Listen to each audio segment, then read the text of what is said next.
Okey. Alright, bismillahirrahmanirrahim. Dah siap. Okey. So, hari ni, sepanjang 4 hari ni guys, insyaAllah kita akan cikgu buat revision form 1 ni kerana dia macam perkara asas lah dalam sains yang kita perlu kuasai daripada form 2 dan juga form 3. So, antara benda yang penting yang selalu korang jumpa adalah yang pertama, GRIM. Matter daripada form 1, form 2, form 3 korang akan jumpa matter ni, GRIM. Kita ada teori kinetik GRIM, kan? Jadi kita bermula dengan GRIM. Yang kedua nanti korang akan belajar pasal predictable, jadual berkala. Jadual berkala pun korang akan belajar daripada form 1, form 2 dan juga form 3. Lagi banyaklah guna jadual berkala tu. Sebab korang akan belajar pasal kerektifan logam. Matter reactivity. Kena orang belajar tu. Satu lagi kita belajar pasal bumi dan angkasa. Tema bumi dan angkasa ni kita belajar pada form 1, form 2 dan juga form 3. Jadi kita kena strong dulu lah foundation dia. Dia punya asas pengenalan kepada tema-tema tersebut kita kena strong. Jadi barulah seronok kita nak jawab soalan-soalan yang berikutnya. Sebab kita dah ada orang kata apa ni pengetahuan yang kuat pasal asas mengenai tema tersebut.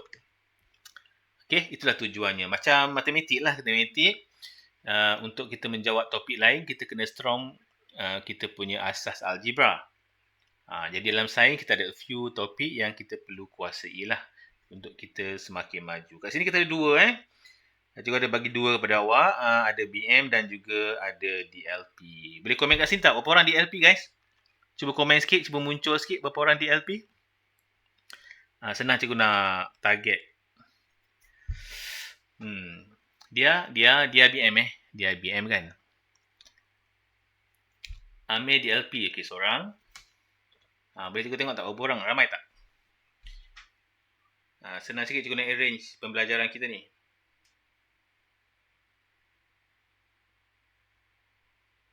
Okey, Hana seorang, dua orang. Adi BM je lah. Okey, Adi BM. Amir dengan Hana je, dua orang je. DLP tu dalam bahasa Inggeris. Ni dia dalam bahasa Inggeris ni. Dui Language Program. Kita panggil DLP, sebenarnya di English je lah. BM dengan English lah kan. Tapi kita biasa panggil DLP. DLP tu bahasa Inggeris ya. Okey, cikgu guna modul bahasa Melayu sebab ramai. Cuma jawapannya nanti tu mungkin kita cikgu akan buat dua jawapan lah dalam bahasa Melayu dan bahasa Inggeris. Sebab cikgu nak scratch ni kan makan masa kan. Ulang-alik. Tapi kalau perlu cikgu tunjuk bahasa Inggeris, cikgu tunjuk nantilah. Okey, jadi tanpa melengahkan masa kita nak mulakan dengan GRIM ataupun matter dalam asas sains kita ni. Okey, sebelum tu GRIM ni apa? Kita tengok definisi dia sikit. Okay, kat sini kalau tengok, GRIM boleh didefinisikan sebagai semua benda yang mempunyai jisim.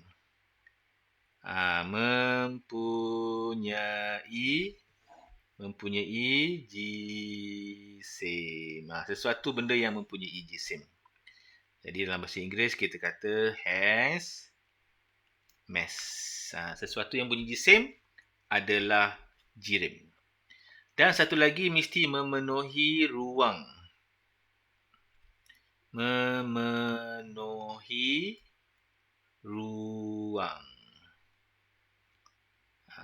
ruang adalah occupied space. Okay, occupied space, memenuhi ruang. So, ada tak benda yang tak ada jisim guys? Cuba korang komen sikit. Ada tak benda yang tak ada jisim?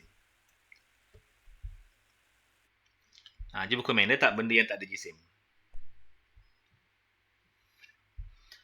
Angin ada jisim, Amir. Angin tu udara. Udara ada jisim. Jadi udara juga adalah GRIM, matter. Amal?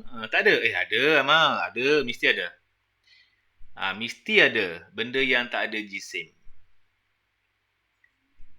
Okey. Cahaya matahari. Betul. Kita panggil dia di bawah kategori sinaran. Radiation. Radiation macam matahari, cahaya tu kan, cahaya lampu ke. Korang boleh timbang tak? Tak boleh. Tapi udara kita boleh timbang. Cahaya dia bukan jirim. Jadi sebenarnya ada jugalah benda-benda yang bukan jirim. Gelombang. Gelombang radio, gelombang internet, benda-benda macam tu bukan jirim. Cuma dia tak banyak lah. Dia tak seperti jirim yang ada jisim ni mesti ada berat kan. Jadi apa-apa yang mempunyai berat tu, dia adalah jirim lah, metal. Boleh tapi ada juga yang bukan jirim tau. Okey, dia apa benda yang mempunyai jisim, mempunyai mass dan memenuhi ruang, semua ni adalah jirim ataupun metal. Okey, faham yang pertama ya? Jadi yang pertama tu kena faham dulu apa itu jirim, metal ni. Okey, yang kedua, ni bahasa Inggeris kita metal lah letak ya, nanti kan orang cari pula. Okey, yang kedua, hampir semua benda, dia kata hampir semua benda kita lihat, kita sentuh adalah jirim, adalah metal lah. Semua benda yang kita nampak ni kebanyakan dia adalah metal ya. Jadi semua benda hidup termasuklah manusia, tumbuhan, haiwan dikelaskan sebagai metal. Jadi senanglah nak cari. Metal ni banyaklah. Tanah, batu, udara juga adalah jirim. Jadi sebenarnya jirim ni banyak guys. So tak payah risaulah. Okay, bukan jirim termasuk cahaya. Bukan jirim ada. Cahaya bukan. Haba bukan. Bunyi yang korang dengar sekarang ni pun bukan guys. Kenapa? Kerana dia tidak mempunyai jisim. Jadi dia tak ada jisim. Tak bolehlah kita letak dia sebagai metal. Faham tak? Dia tak ada mass. No mass. Okey? Dan dia tidak memenuhi ruang. Dia tidak memenuhi ruang, space. Okey? Bayangkan, boleh tak kita tangkap haba? Kita letak dalam satu plastik. Boleh tak? Tangkap haba letak dalam satu plastik? Boleh. Tak boleh. Boleh tak kita tangkap cahaya? Ambil cahaya, masuk dalam kotak? Tak boleh. Jadi dia tak boleh memenuhi ruang. Dia bersepah lah, dia bersepah. Kalau haba kita tangkap pun nanti kita akan rasa bahagian luarnya panas juga. Dia boleh keluar. Dia hebat sikit Dia boleh transfer. Okey, itu perbezaan dia Jisim, jirim dan juga bukan jirim. Okey, kat sini kita ada situasi. Okey, kat sini kita ada situasi. Kita ada cecair, kita ada gas. Situasinya. Tadi ada kawan kita kata udara tak ada jisim. Betul ke tak betul? Jom. Cikgu nak tunjuk video sikit guys Cik Ayah ada video tak? Kalau ada, cikgu tunjuk awak ya guys. Kalau tak ada rezeki lah tu. Kejap cikgu cari Harap-harap ada lah. Jap. Okey.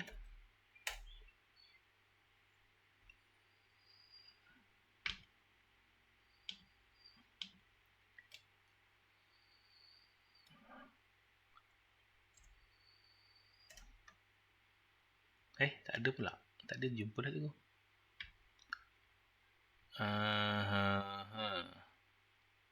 Kejap kan aku cari dulu ada tak? Macam hilang dah pula.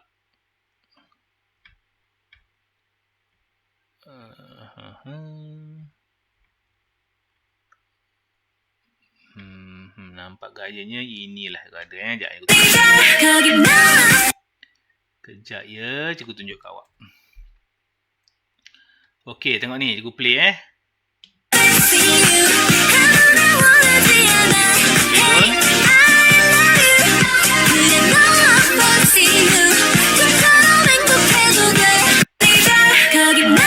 Jatuh ni. Dia tak tunjuk pula dia jatuh sepatutnya ada ni. Sekejap cikgu cari lagi ada tak lain. Korang pernah buat eksperimen tak? Pernah buat eksperimen macam tak? Pecahkan belon. Pernah? Amir pernah buat Amir? Tak pernah buat. Betul ke Amir? Tak pernah buat sekolah je? Oh ya ke? Kejap ya. Tak jumpa pula. Kat mana ni? Alamak, tadi aku jumpa. Sekejap ni ke? Bukan. Tadi aku dah jumpa dah. Tak apalah guys, tak jumpa lah pula kali ni. Ni bukan, ini bukan. Tak apalah. So next time kita tengok lagi. Tak ada rezeki lah guys. Okay, tak apa. Maksudnya tadi tu ini. Jadi ini salah ni guys. Okay, tak apa. Kalau ada aku tunjuk balik. Jadi kalau kita pecahkan belon tu, nanti yang belon tu udara tu dia akan sengit lah. Dia macam ni. Dia jadi macam ni. Maksudnya ini ada mass tu, ada udara. Ada jisim lah. Sebab tu dia boleh berat. Ini menunjukkan bahawa udara mempunyai berat. Jadi udara ni kita boleh letak dalam ruang dia. Itulah bezanya udara dengan cahaya. Jadi dalam kes ni, begitu juga kunci, nampak tak kunci ni kan? Kita masuk kat sini dan kita dapati bahawa air ni meningkat. Air tu tak adalah keluar kat tepi ni. Jadi air ni sebenarnya dia boleh memenuhi ruang. Occupy space. Jadi kita boleh tulis kat sini, berdasarkan situasi, kunci ni bila kita letak situasi satu ni, dia punya kunci tu memenuhi ruang. Jadi kunci dapat memenuhi ruang. Special sikit. Kunci ni memenuhi ruang. Key occupies space. Dia memenuhi ruang. Sebab apa? Cecair tu dia boleh merebak lah ke semua tempat. Jadi cecair tu sebenarnya jirim. Semuanya adalah metal. Situasi kedua pula, tengok udara kan. Udara sebenarnya juga adalah mempunyai jisim. Jadi kat sini kita boleh kata bahawa udara mempunyai juga buat macam ni guys sebab panjang sangat nak spell. Udara mempunyai jisim. Okey, dan memenuhi ruang. Okey. So air has mass and occupy space.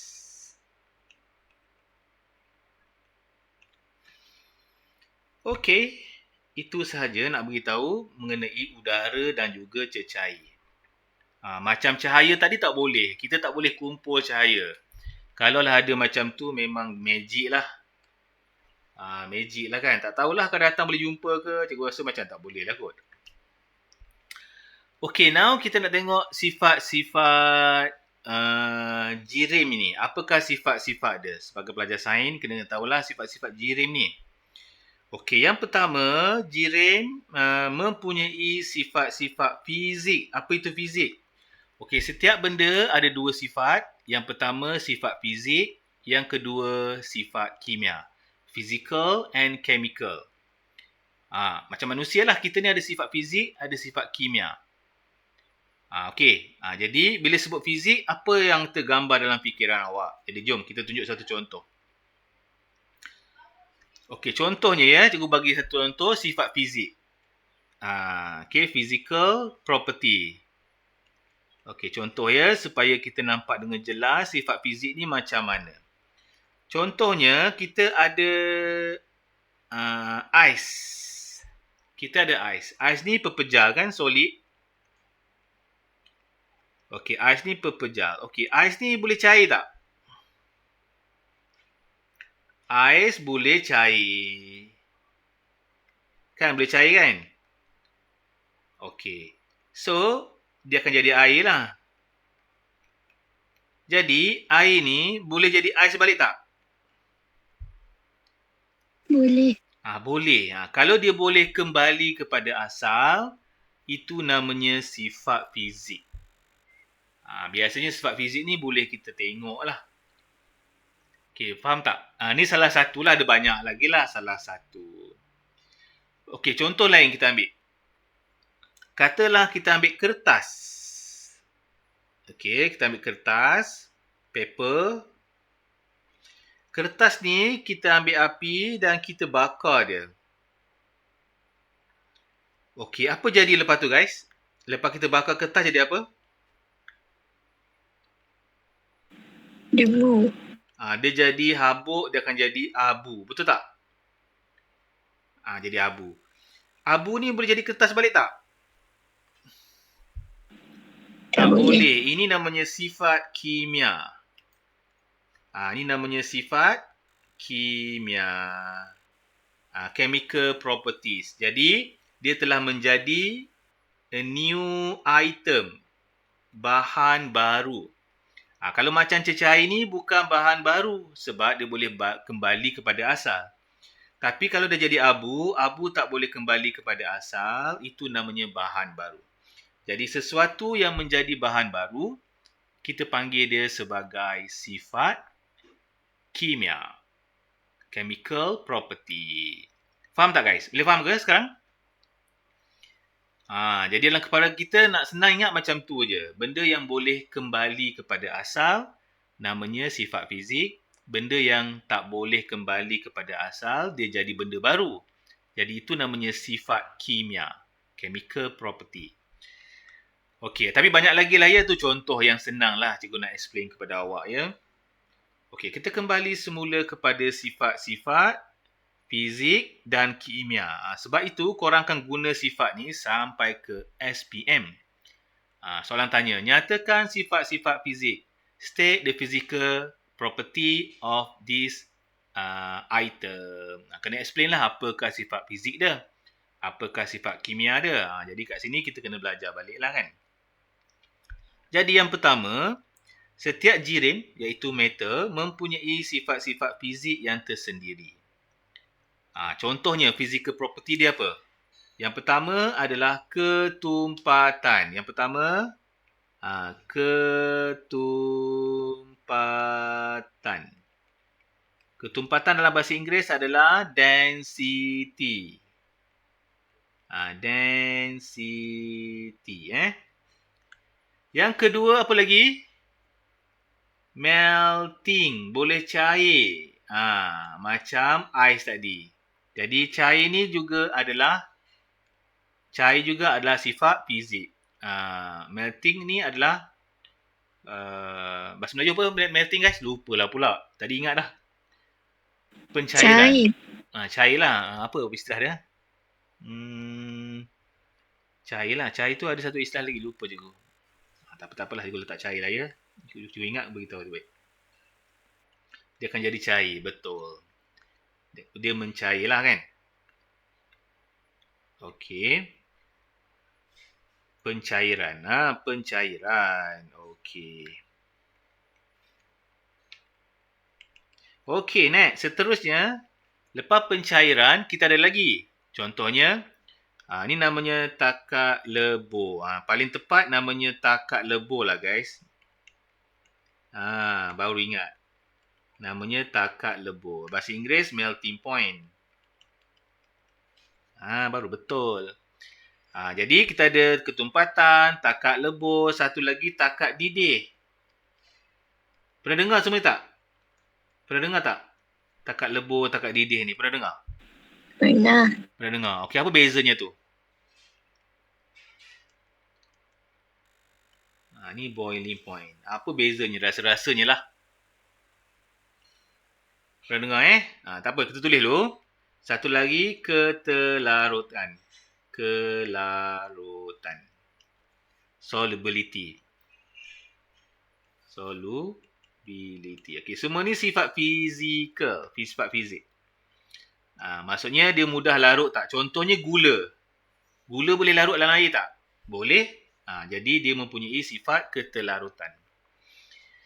Okey, so kat sini biasa cikgu perasan pelajar selalu keliru antara takat lebur dengan takat didih. Betul tak? Selalu keliru kan? Okey, jom kita buat satu contoh. Cikgu lebih suka guna air lah. Air ni contoh yang selalu senang nak buat.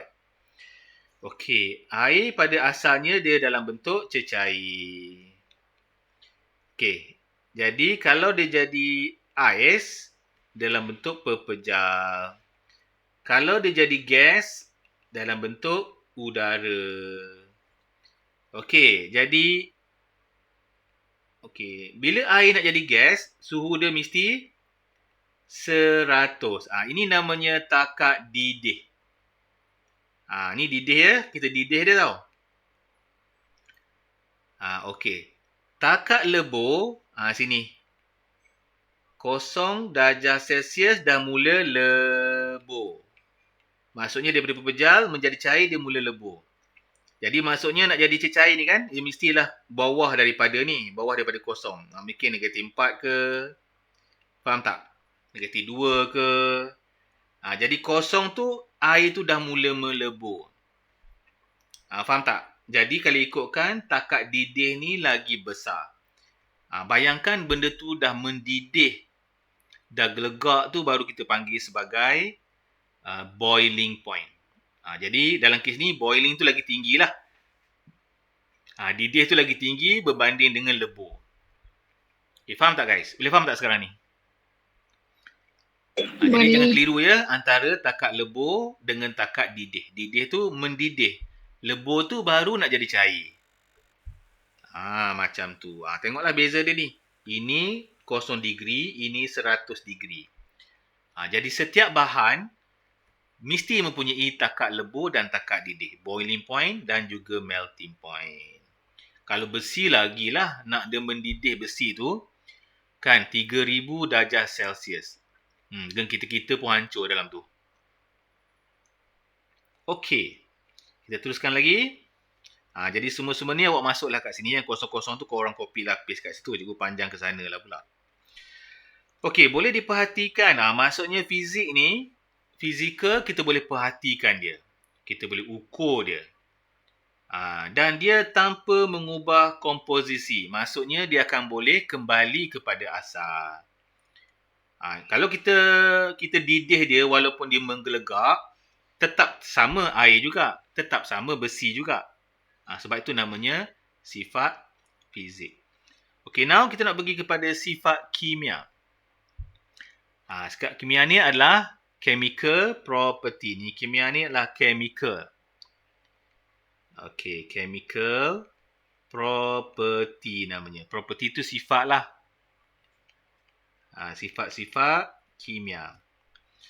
Okey, sifat-sifat kimia seperti pembakaran. Kita dah bakar, tak boleh ambil balik. Pengaratan. Besi yang dah karat, tak boleh jadi besi baru. Respirasi. Respirasi ni apa? Respirasi ni macam pernafasan lah. Respiration, pernafasan. Dan satu lagi fotosintesis. Okey, keempat-empat ni sangat popular keluar untuk sifat kimia. Faham tak? Jadi kita tengok kan. Tengok dah tahu dah. Takkanlah karat boleh jadi baru balik. Dah tentulah dia sifat kimia. Jadi karat tu dia telah menghasilkan bahan yang baru. Okey. Jadi kat sini kan kimia ni hanya boleh diperhatikan semasa tindak balas itu berlaku saja. Maksudnya karat, kita tengok jadi karat, baru boleh kita beritahu bahawa, ini kimia. Dan dia mesti menjadi bahan baharu. Dia akan jadi a new substance. Kalau macam fizik, dia tetap bahan yang sama. Okey, itulah perbezaan dia. Ya guys? Okay, now kat sini kita ada beberapa sifat. Nanti korang akan belajar detail ni. Kalau korang dah ambil form 2, korang dah belajar lah ni. Yang kawan kita form 2 belum belajar lagi. Tapi sebenarnya korang dah belajar masa form 1 lagi. Sebab itulah cikgu nak tekankan bab ni. Okay, kita tengok sifat-sifat dia. Contoh-contoh sifat dia. So, kat sini tengok air ni. Cecair yang berbeza, dia akan menghasilkan sifat yang berbeza. Biasanya air 100 darjah Celsius. Ada yang rendah, ada yang lagi tinggi, bergantung. Kalau kita ambil gula, gula ni kita panggil sebagai benda asing. Benda asing lah, impurity. So, benda asing kalau kita campur dalam air, kemungkinan air tu boleh meningkatkan sikit suhunya, 100 lebih. Ataupun boleh turunkan suhunya. Sebab itu kalau aiskrim, macam mana orang yang jual aiskrim dekat motor tu, dekat pantai tu, dia boleh jual letak dalam tangki bekas thermos dia ni guys. Korang rasa apakah rahsia dia? Dia boleh jual motor aiskrim ni, dia letak dalam bekas ni je. Cuba komen sikit guys. Aiskrim tak cair. Apa? Dia tak garam.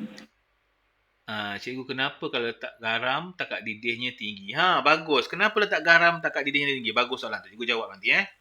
Sebenarnya betul. Dalam ni dia letak garam. Garam tu dia boleh meninggikan dan dia boleh merendahkan. Okey, jom kita menjawab soalan Huda. Cikgu perlukan ruang lah sikit kan? Okey, jom. Katakanlah kita ada satu bekas. Tu air kan. Air kita ada meniskus Kita ada meniskus kita air.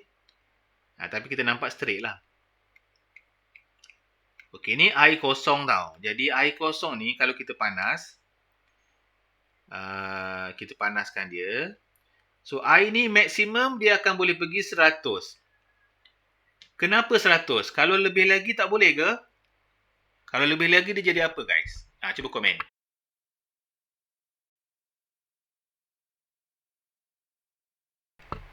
Kenapa sampai 100 je? Tak boleh ke air lebih lagi? Kalau air lebih lagi jadi apa? Komen sikit guys. Jadi apa air? 100 ni dia mendidih ni. Dia mendidih dah. Air tak boleh lebih daripada.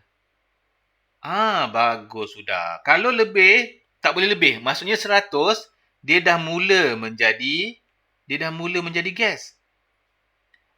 Jadi sebab itulah dia tak boleh lebih 100. Sebab 100 dia dah jadi wap. 100 dia jadi wap. Okey. Sekarang kita kembali kepada soalan Huda. Okey, soalan Huda. Katakanlah kalau kita letak garam. Garam.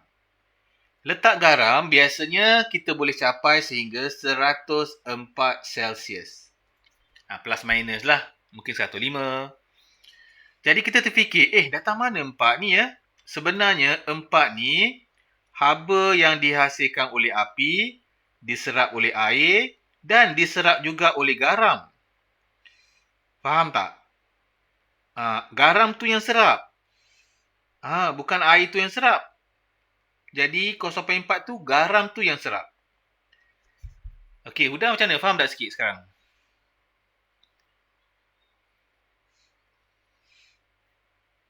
Okey. Macam tu lah ceritanya. Okey, contoh juga bagi lain. Cikgu ada satu bekas. Cikgu tunjuk kalau video cikgu ada. Kejap, cikgu cari. Kalau cikgu cerita tak nampak pula. Kejap guys cikgu cari kalau ada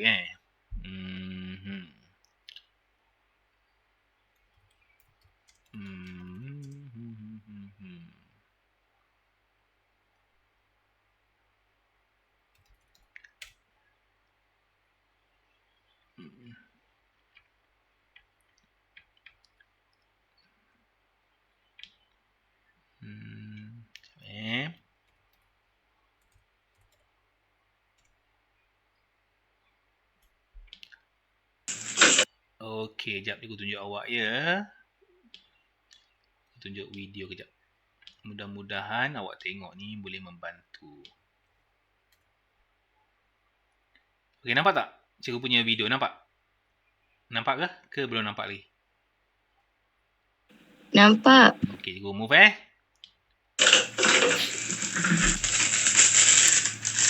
Okey guys, sekarang cikgu ada lilin. Cikgu ada plastik yang berisi air. Sekarang cikgu nak bakar dia punya plastik ni. Kita nak panaskan dia tau. Kita nak panaskan dia dengan api.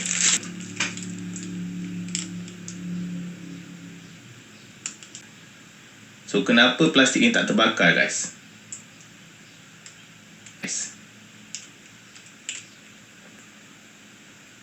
Okay, siapa nak jawab? Kenapa tak terbakar tu? Nampak, guys? Okay, ini kerana, guys, apabila... Okay, tak nak beritahu lagi. Kita beritahu jawapan kita dekat slide kita. Okay, guys, kenapa? Pada pendapat awak, kenapa? Why? Apa sebabnya? Amir, kenapa Amir? Amir rasa kenapa?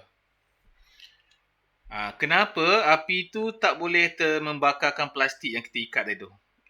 Plastik kan kita ikat sini kan dan kita bakar api.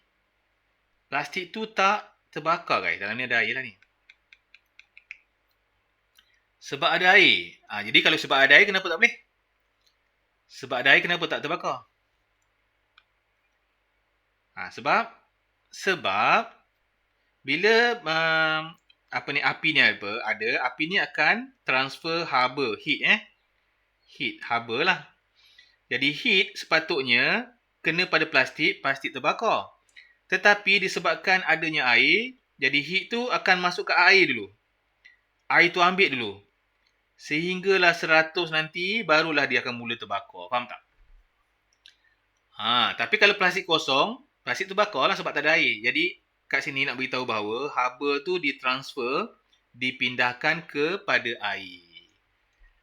Boleh.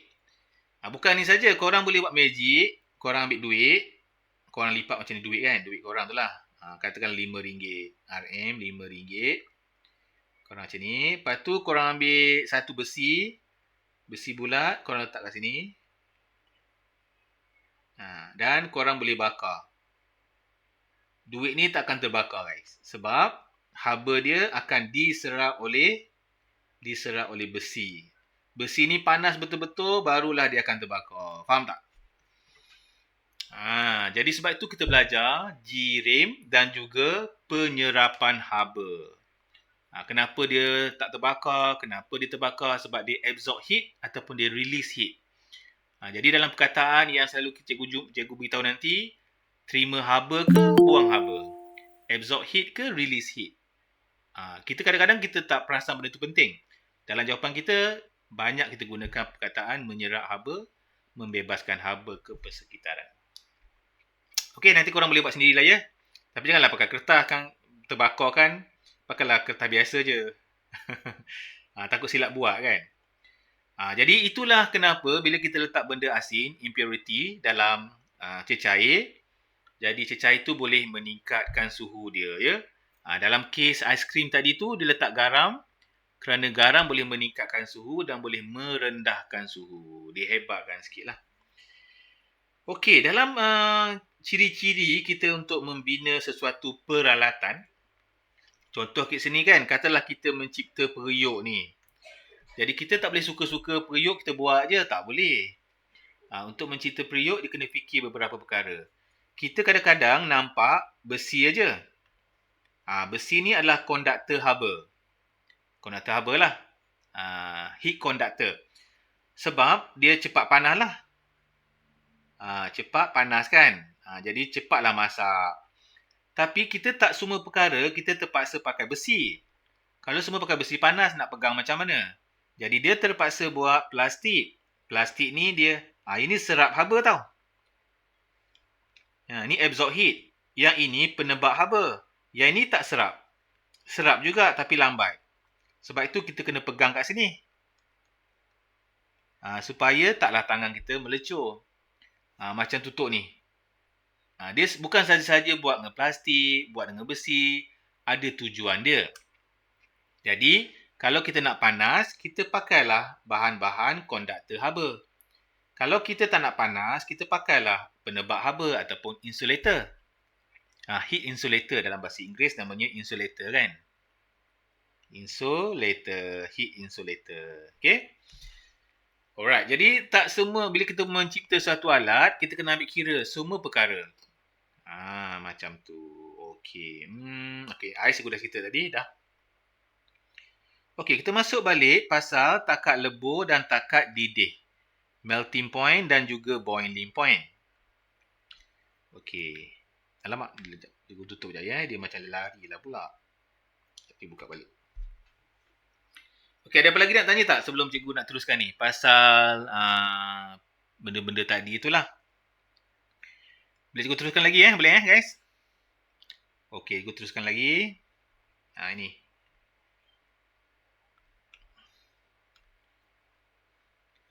Okey, takat lebur suhu di mana bahan ni akan berubah. Contohlah, takat lebur. Takat lebur tau. Lebur ni maksudnya kita bayangkan ais menjadi air. Jadi bahan, kita akan cakap bahan ni bertukar, ni bahasa ringkas lah, bertukar bentuk daripada pepejal, ais kan pepejal, kepada cecair. Dalam bahasa Inggeris, solid to liquid. Okey, faham tak? Kan macam kita ambil ais dah senang. Nak ambil besi tak boleh bayangkan ambil ais. Ais pepejal menjadi cecair. Itu lebur. Kalau didih, cecair menjadi gas. Jadi bahan bertukar bentuk daripada cecair kepada gas. So liquid to gas. Jadi senang. Itulah definisi takat lebur dan juga takat didih. Okey. Tengok ni. Bayangkan. Besi untuk dia melebur 1536. Baru dia lebur. Belum lagi mendidih. Banyak tak? Banyak lah ni. Kena kita memang meninggal lah guys. Nampak dia kata baru melting. Belum lagi boiling. Belum lagi mendidih. Okey. Okey lagi. Kita ada kat sini ais. Ais melebur, kosong dah melebur dah. Betapa jauhnya air dengan besi. Kita mendidih 100. Ni 1000 tak mendidih lagi.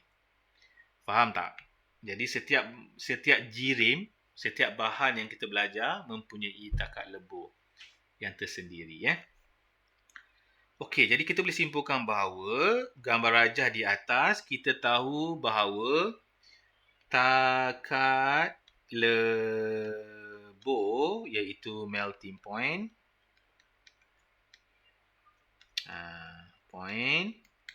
besi adalah 1536. Okey, manakala takat lebur ais ialah kosong dan takat didih cikgu guna T lah laju sikit kan. Takat didih boiling point adalah 100 darjah. Itu saja. Okey, dah sampai sini cikgu nak cerita sikit pasal fenomena yang berlaku di sekeliling awak. Yang awak tak perasan benda tu berlaku dan dia sangat berhubung kait dengan kehidupan awak. Dah salin cikgu move guys. Okey, kita kembali kepada situasi evaporation, penyejatan Cikgu nak tunjuk sikit apa hubung kait penyejatan dalam hidup kita. Okey, let's say lah kita ada bukit-bukit kat sini.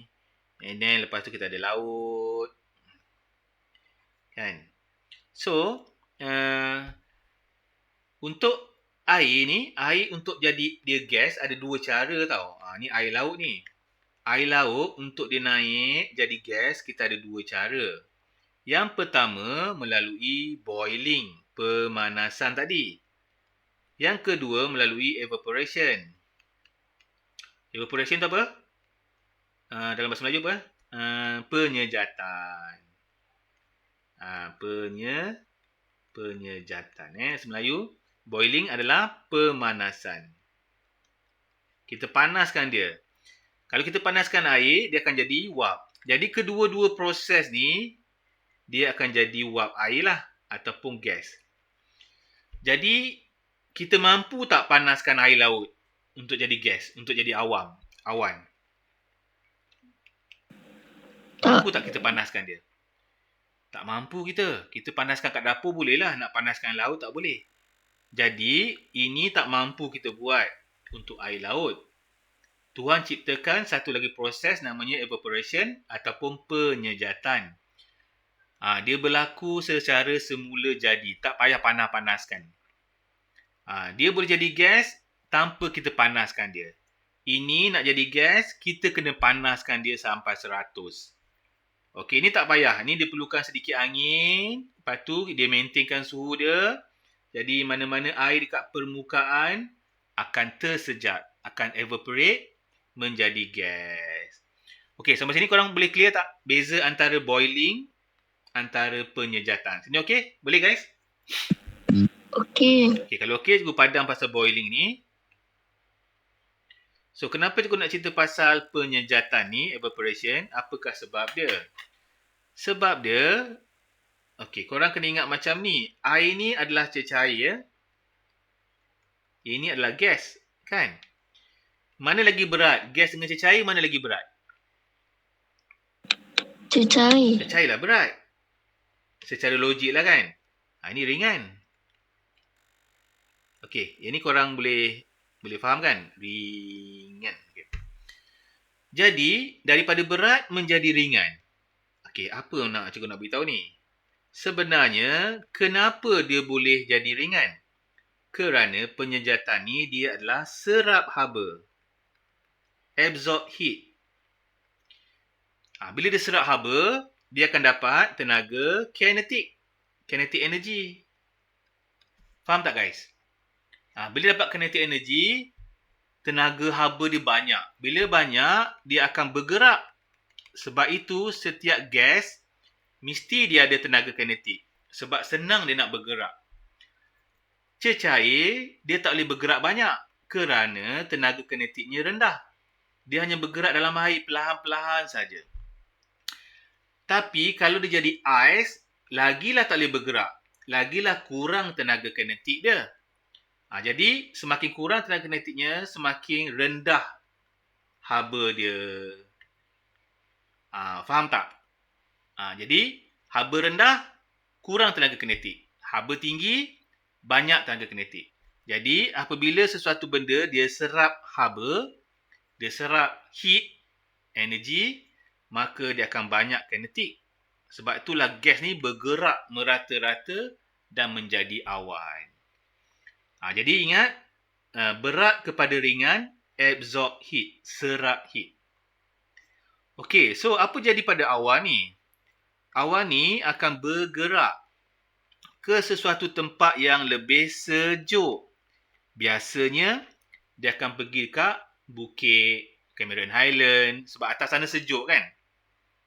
Bila sejuk, bila sampai sini dia sejuk, dia akan bebaskan haba. Asalnya dia ada haba, sebab jumpa sejuk, dia bebas haba. Faham tak? Bila bebas haba, apa jadi pada tenaga kinetik? Tenaga kinetik berkurangan. Bila berkurangan, dia akan menjadi berat. Dia jadilah titisan-titisan hujan. Sebab itu namanya hujan bukit. Jadilah air terjun. Korang mandi kat situ. Jadi ini namanya proses kondensasi. Condensation. Okey, boleh terima tak? Titisan-titisan air ni adalah kondensasi. Sebab itu, kalau kita minum air kan, minum air dalam gelas, gelas kita ni ada ais. So, apa jadi pada gelas tu? Gelas ni akan nampak titisan-titisan air. Ini namanya kondensasi lah ni. So, air ni datang daripada mana? Air ni datang daripada udara. Ni, daripada udara ni banyak uap air. Dia jumpa tempat yang sejuk. Dia akan bebas haba. Dan dia akan tersejak menjadi kondensasi. Faham tak? Asalnya udara ni panas je. Asalnya dia ada tenaga kinetik. Jumpa, dia akan bebaskan haba. Okey, sekarang dah faham belum konsep dia? Konsep kondensasi, bebas haba. Penjejatan, serap haba. Jadi nak senang, berat kepada cecair, serap haba. Ringan kepada berat, bebas haba. Sebab korang selalu guna perkataan absorb heat, release heat. Okey, nak tanya apa tak sampai sini? Sebelum cikgu move gambar ajar lain. Ada apa-apa tak persoalan? Tak ada. Clear Clear Dia pun clear? Amal dah clear tu. Hana macam mana Hana? Okey ke? Boleh cikgu teruskan?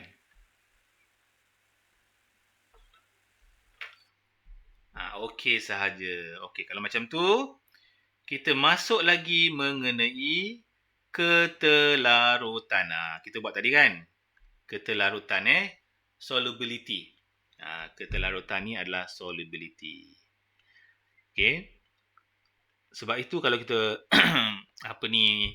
makan pil Panadol ke apa ke, dia ada pil yang soluble tu kan? Soluble maksudnya pil yang boleh larut dalam air. So bila sebut ketelarutan ni, dia merujuk bahan yang boleh larut dalam air. Okey? Boleh larut dalam air, melarut di dalam pelarut. Pelarut ni mungkin air, mungkin petrol, kita panggil dia sebagai pelarut. Solvent. Okey, dalam bahasa Inggeris namanya solvent. Pelarut ni adalah solvent, pelarut. Okey, soluble tu proses dia. Solvent tu bahan dia, air, petrol, benda-benda yang kita larut. Okey, kita tengok sini terus lah ya. Kita tengok contoh terus sini. Sini. Kita ambil kopi. Okey. Jadi kat sini kalau tengok kopi, air kopi ni kita panggil dia sebagai bahan larut. Kita panggil sebagai bahan larut. Alamak, cikgu punya pen macam tak bagus, cantik lah pula. Bahan larut. Okey, bahan larut dalam bahasa Inggeris namanya adalah solute. Bahan larut pula, sorry. Terbalik. Air kopi ni sebagai pelarut. Sebab dia air kan? Jadi ni adalah solvent lah. Okey, gula ni kita tambah, dia melarut. Jadi gula ni adalah bahan larut. Ini adalah solute namanya. Okey. Nak komen sikit guys. Boleh ke? Macam ni? Boleh terima? Okay, nak tanya apa-apa? Cuba bagi contoh lain. Boleh. Contoh lain. Katalah kita ambil petrol. Hilang pula. Cikgu ambil petrol. Okey. Petrol kan. Petrol, lepas tu cikgu ambil polystyrene. Korang pernah beli polystyrene tak? Polystyrene yang bekas makanan yang dulu-dulu tu kan. Okey, kalau korang masuk polystyrene dalam petrol, polystyrene ni akan larut tau. Jadi petrol ni adalah pelarut, solvent. Yang ini adalah bahan larut. Faham tak guys? Solute. Okey ke? Boleh terima? Jadi benda-benda yang cecair tu kita panggil dia sebagai solvent. Benda-benda yang masuk dalamnya dan melarut kita panggil dia sebagai solute. Bahan larut. Okey, better sikit pemahaman kita Jadi akan datang kalau mak kita masak gulai. Jadi gulai tu adalah pelarut, garam tu adalah bahan larut. Okey, solute dengan solvent. Macam cat kuku lah. Cat kuku kan, kalau perempuan kan, dia nak hilangkan kuku tu, kita pakai solvent. Kita pakai minyak tanah, solvent. Jadi cat tu adalah solute. Okey, tu contoh penggunaan bahasa kita lah kan. Penggunaan bahasa dalam sains. Okey, dah. Cikgu move kat sini pun dia bagi contoh-contohnya. Kat sini gula adalah bahan larut, kopi adalah pelarut. Okey, jadi kita tengok lagi contoh-contoh sifat kimia pula. Tadi fizik. Sekarang ni kimia, ingat. Kimia tu menghasilkan properti yang baru. Bahan baru. Okey, yang pertama kita melihat dia adalah karat. Ini karat ni guys. Agak-agaknya karat ni berapa lama ambil? Berapa lama ambil guys? Bertahun kot kan? Kita tak perasan pun. Tengok-tengok dah berkarat. Karat kita panggil dia sebagai rusting. Okey. Karat tak boleh kembali tau. Tak boleh kembali. Dia akan jadi karat. Kedua, pembakaran. Burning. Apa-apa pembakaran tak boleh kembali semula kepada asal. Ya, tak boleh kembali kepada asal ni guys. Okey, next. Ini namanya respirasi. Korang ingat, respirasi ni bahasa sains Respirasi, respiration. Sebenarnya bahasa kita bernafas lah. Apa-apa perkataan respirasi. Contohnya, respirasi sel. Kita boleh terjemahkan dalam bahasa kita, sel tu bernafas. Respirasi pokok. Pokok tu bernafas.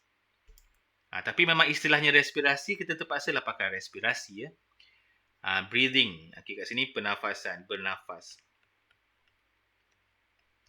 Bernafas ni breathing lah. Okey, seterusnya. Apakah sifat kimia yang lain? Contohnya adalah fotosintesis. Fotosintesis. Ya guys? Fotosintesis adalah sifat kimia. Sebab dia tak boleh kembali semula kepada asal. Sifat kimia dia one way aje. Dia satu arah aje, dia tak boleh kembali semula. Okey, itu sahaja. Sebenarnya ni prosedur ni penting ni. Kalau ada masa juga cerita apa penting prosedur ni. Okey, juga move lagi. Soalan yang berikut. Okey, kita ada 3 keadaan jirim. 3 type of matter. Ataupun 3 state of matter. Okey, state dia senang je. Pepejal, cecair, gas. Okey, nanti aku tunjuk video je. Pepejal, cecair, gas. Okey, jirim terdiri daripada bahan yang rawak. Namanya bahan yang rawak. Namanya adalah discrete particle namanya. Discrete. Bahan yang discrete. Discrete. Dalam bahasa Inggeris pun discrete juga. Discrete. Discrete ni bahan yang kecil lah, senang cerita. Terdiri pada bahan yang discrete, yang kecil. Zarah-zarah ini adalah sangat kecil. Kecil, tiny. Tiny, sangat kecil tau. Sehinggakan tidak dapat dilihat oleh mata kita. Mahupun menerusi elektroskop. Tak dapat lihat. Kita hanya boleh lihat, mampu melihat dengan mikroskop sahaja. Mikroskop. Okey, kalau dekat makmal tu namanya mikroskop cahaya, light microscope. Sebab kita tak mampu beli mikroskop elektron. Okey, tu mahal lah. Kalau tekan nak tengok kuman, nak tengok bahan-bahan sel, kita boleh tengok melalui mikroskop cahaya. Tapi kalau nak melihatkan zarah yang kecil lagi, kita tak boleh guna mikroskop cahaya. Kita kena guna mikroskop apa guys? Siapa tahu? Cuba komen sikit, siapa tahu? Nak guna apa? Nak tengok zarah kecil? Elektronik. Betul, namanya adalah mikroskop elektron. Bukan elektronik ya, mikroskop elektron. Elektron mikroskop. Okay, elektron mikroskop. Apa bezanya? Okey, nanti korang belajar detail ni masa fizik SPM. Cahaya dengan elektron ni apa beza dia? Beza banyak lah. Nanti cikgu tunjuk Nanti kita masuk bab atom. Kalau ada atom nanti cikgu cerita sikit. Bab atom tu tak silap cikgu bab jadual berkala. Nanti kita cerita sikit apa itu elektron Nanti korang nampak. Korang sangat image lah. Korang sangat kagum lah dengan ciptaan Tuhan bila kita cerita pasal atom nanti Jadi mikroskop ni ada dua jenis. Yang biasa tu kita panggil mikroskop cahaya. Yang canggih, yang mahal sangat-sangat namanya elektron. Tak ada kat sekolah kot. Kalau ada tu macamnya sekolah tu select lah. Kan? Sekolah tu duitnya banyak lah kan? Okey, now sekarang ni katakanlah kita ambil satu udara. Ni katakanlah kita ambil gas lah ya. Kita ambil gas kat sini. Ingat, gas ni ada tenaga kinetik tau. Sebab tu dia sentiasa bergerak. Dia tak boleh berhenti. Kalau dia berhenti, dia tak ada tenaga kinetik. Semua benda akan bergerak. Even kulit kita pun sedang bergerak. Cuma dia tak panggil bergerak. Dia vibrate. Dia bergetar. Semua benda hidup kat sekitar kita ni, yang kita tengok sekarang ni, semua benda sedang bergerak. Cuma sama ada dia bergerak cergas macam gas, ataupun cuma dia vibrate, bergetar sahaja. Macam cikgu punya pen ni, dia pun sedang bergerak. Cuma dia bergetar je lah. Semua benda kena bergetar. Mesti ada tenaga kinetik. Kalau semua benda tak bergerak, maksudnya dah matilah.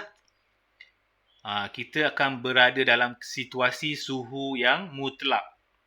Namanya suhu mutlak, semua benda tak boleh gerak. Dalam keadaan tu semua matilah guys. Okay. Suhu mutlak tu kita cerita lain kali Dia tak dalam silibus korang lah. Okey, kat sini dia ada namanya teori kinetik. Ingat, bila sebut kinetik ni mesti dia mempunyai haba ya guys. Dia akan absorb haba. Sebab tu penting cikgu cakap dia serap haba. Jadi bila ada haba, sebab itulah dia bergerak secara bebas dan juga rawak. Apa maksud rawak? Rawak ni dia bergerak, kita tak tahu arah dia. Kanan ke, kiri ke, ikut suka dia je bergerak.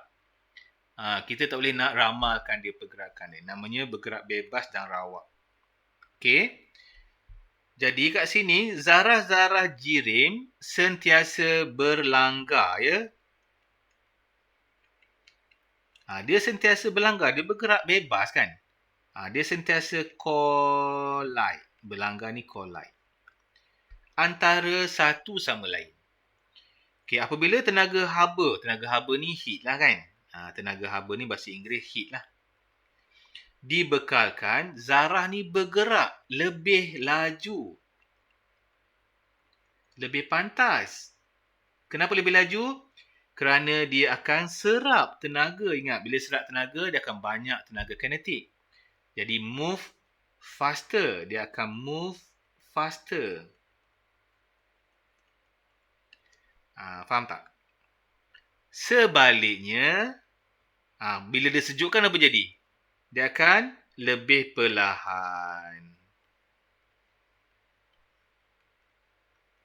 Dia akan gerak, move slower. Kenapa move slower? Kerana tenaga haba dibebaskan. Release heat. Ingat, dia laju, dia absorb heat. Okey? Dia perlahan sebab dia release heat. Okey, sekarang ni korang dah nampak kan penggunaan absorb heat, gerak laju, release heat, dia perlahan. Jadi penggunaan tu penting. Okey, kita move lagi. So kat sini kita ada wujudnya dalam 3 keadaan pepejal, cecair dan juga gas. Pepejal dalam bahasa Inggeris namanya solid. Cecair namanya adalah liquid. Gas ni adalah gas lah. Okey. Okey, sebelum cikgu teruskan, cikgu nak tunjuk sikit video kat sana. Ni insya-Allah ada videonya. Cikgu dah cari siap-siap ni. Kejap ya.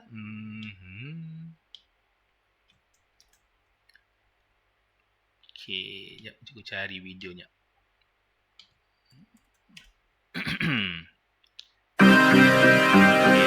Cikgu tunjuk sikit video dia. Cikgu nak tunjuk mengenai resapan. Resapan. Diffuse. Resapan tu diffuse. Okey, cikgu play So ada 3 resapan, ada 3 diffuse. Diffuse ni maksudnya dia senang meresap lah. Okey, jom kita tengok video dia sikit.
Contoh, pepejal dia tak buat lah pula kan.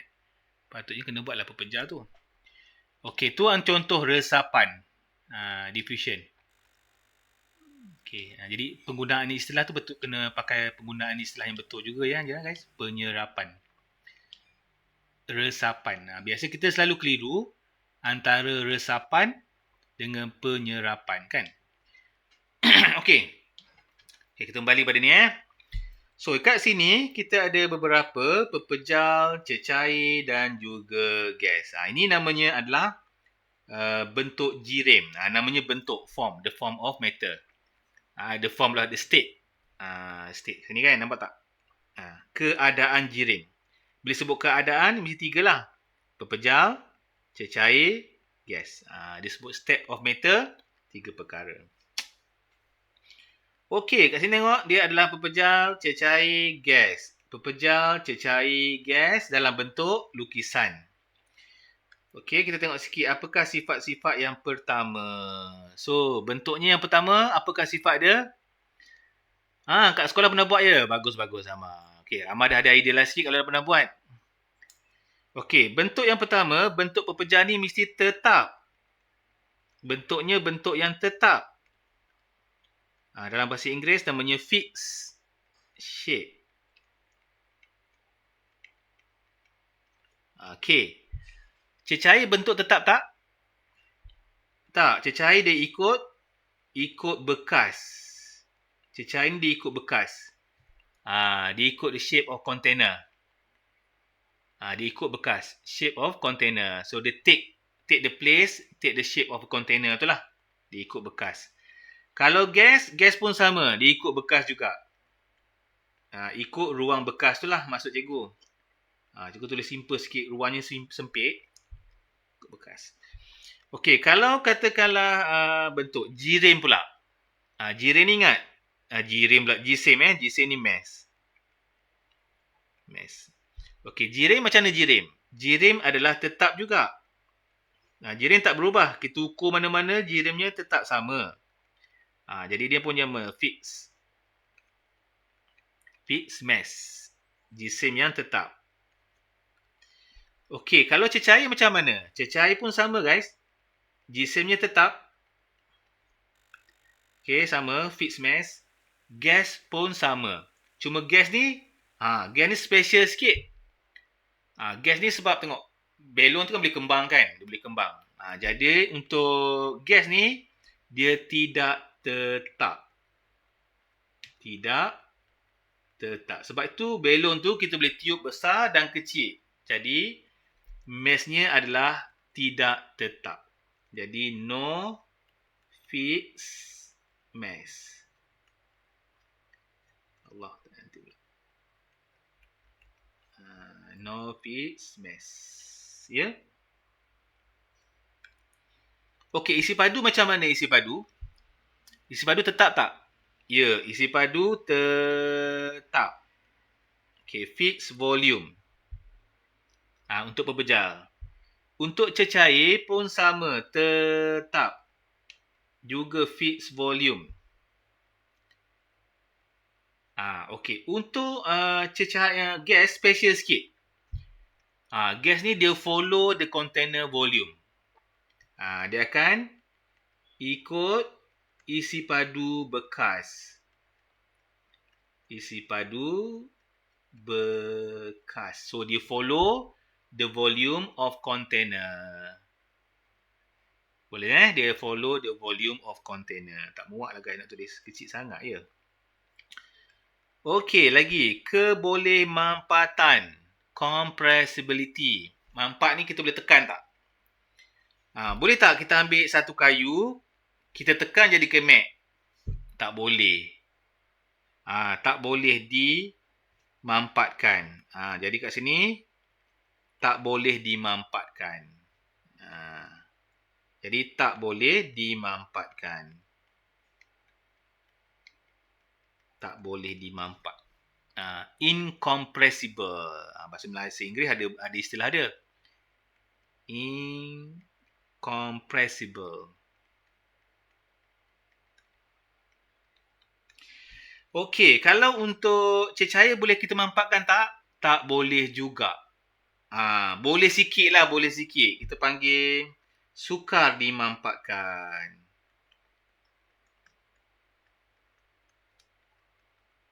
Sukar dimampatkan. Difficult lah, difficult to compress. Boleh lah sikit dia akan jadi dia turun sikit sebab molekul dia kan ada lagi gap, nampak tak gap ada lagi, jadi bolehlah kita mampatkan sikit. Pepejal dah penuh. Pepejal tak boleh nak mampatkan lagi dah full. Tapi kalau gas dia ruang banyak. Gas sangat-sangatlah boleh. Boleh. Ini boleh dimampatkan. Okey, ini boleh dimampatkan. Compressible.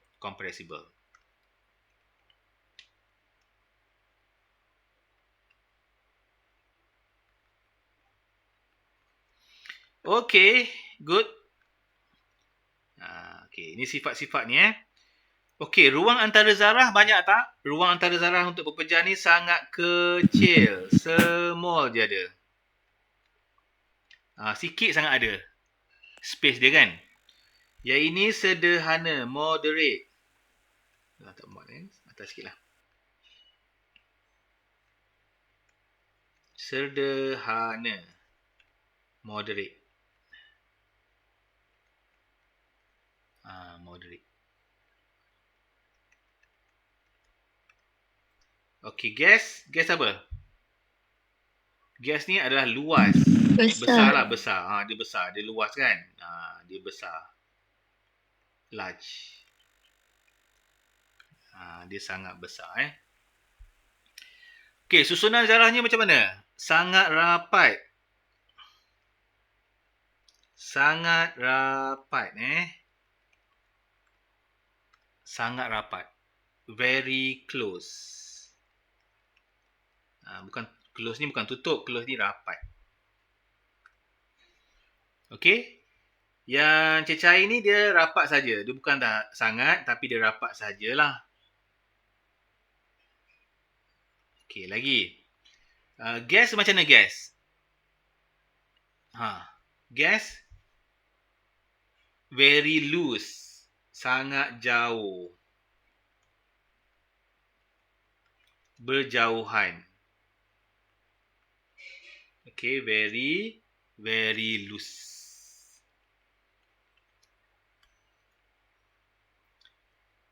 Okay, pergerakan ni pula. Pergerakannya adalah bergetar. Pepejal ingat dia bergetar. Vibrate. Dia cuma bergetar saja. Bergetar pada tempatnya. Vibrate in the fixed position. Vibrate pada tempat dia sahaja. Okey, 2, macam manalah cecair. Dia lebih bebas sikit bergerak. Okey, bergerak bebas.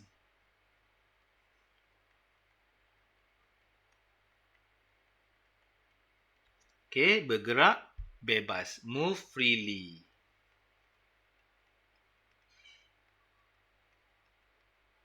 Bergerak bebas. Dan dia akan berlanggar lah sesama dia. Dia berlanggar sesama dia. Okey. Yang ini bergerak bebas dan rawak.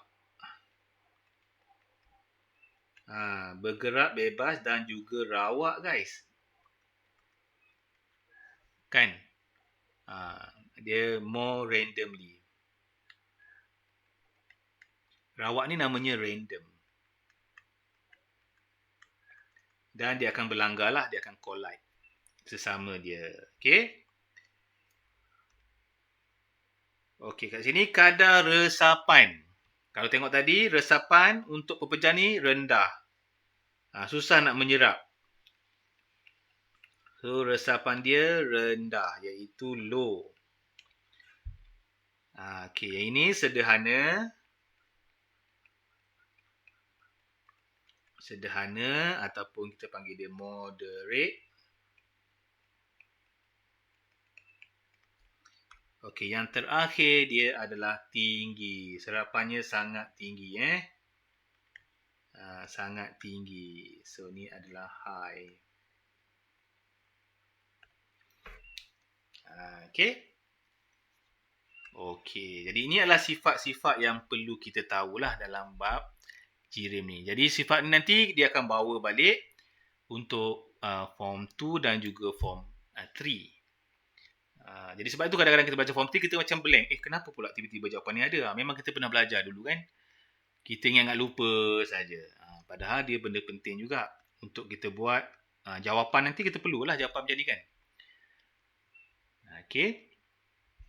Okey, lagi next. Seterusnya kita nak masuk sikit lagi guys. Resapan. Kita dah tengok video tadi resapan macam mana berlaku. Jadi resapan ataupun diffusion namanya. Jadi istilah ni penting ni. Resapan ya. Bukan meresap. Resapan dengan meresap lain.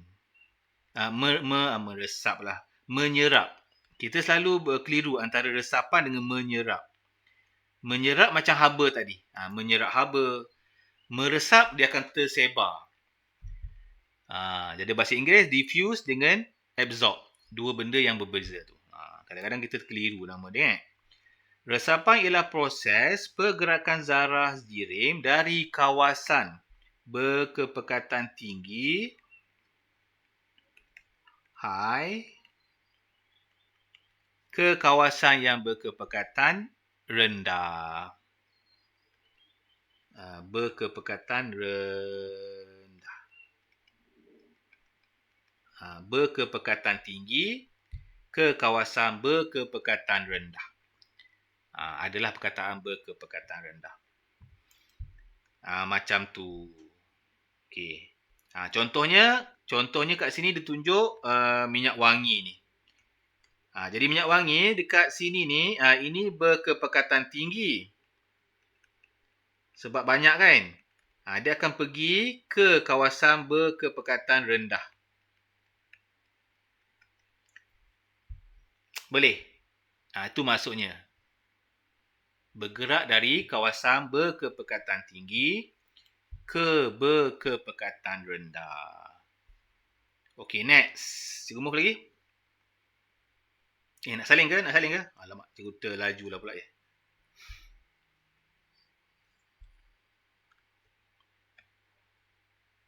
Dah, boleh cikgu move? Sikit lagi guys, sikit lagi. Sabar sikit. Bini ya dah. Bini dah lah ya. Sikit lagi. Okey, kat sini kita ada kadar resapan. Kadar resapan zarah-zarah, pepejah, cecair dan juga gas. Ni mungkin Amma dah pernah buat kat sekolah kot. Ke ada yang belum buat lagi? Kat sekolah ni, masa form 1 dulu. Ke dah tak ingat dah? Ada yang tak buat ke?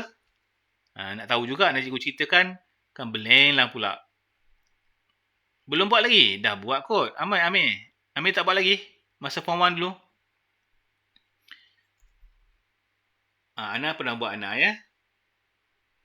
Mungkin tak sempat masa, mungkin juga tak sempat masa nak exam kan.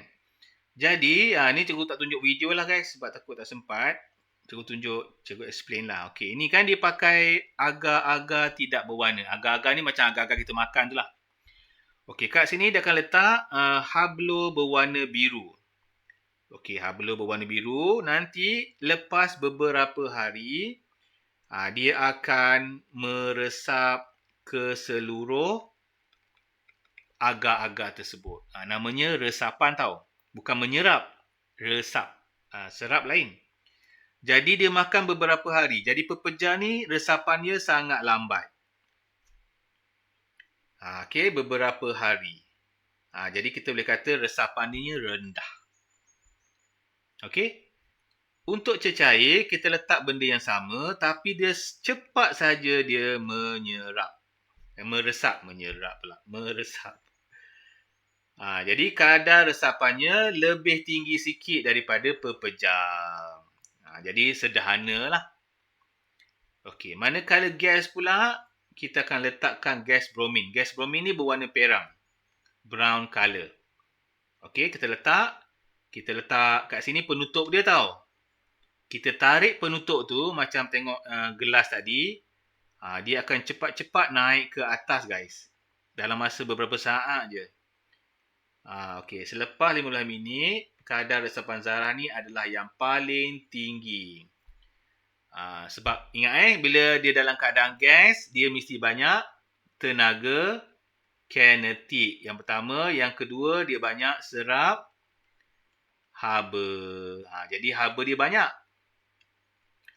Haba dia banyak sebab itulah dia boleh bergerak dengan laju ya. Jadi itulah bezanya. Jadi kat sini pengajaran yang kita boleh ambil adalah yang pertama, serap tak sama dengan resap. Tak sama dengan resap. Jadi absorb tak sama dengan diffuse. Tak sama. Jangan kita terkeliru pula diffuse dengan resap.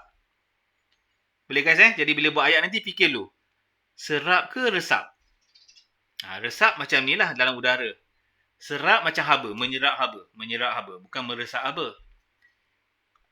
Okey. Nanti bila kita belajar darah, bab-bab darah ke, bab-bab jantung ke, kita akan belajar dalam ni. Dia akan serap udara contohnya. Udara ni nak pakai serap ke resap ya? Dia ada istilah dia. Kadang-kadang sebab tu kita buat ayat, jawapan. Ayat kita kadang-kadang markah tak penuh. Sebab kita salah menggunakan istilah. Tapi kalau kita selalu guna, kita dah boleh bayangkan dah. Kita akan fikir dulu sebelum tulis. Resap ke serap ya? Okey, boleh. Dapat sebut sedikit untuk hari ni. Cikgu rasa cukup lah untuk hari ni guys. Selebihnya kita sambung esok. Dan kita akan masuk bab barulah. Ni sikit lagi tinggal ni. Boleh Boleh guys Nak tanya apa-apa tak guys? Kita sambung esok ni guys Sambung esok.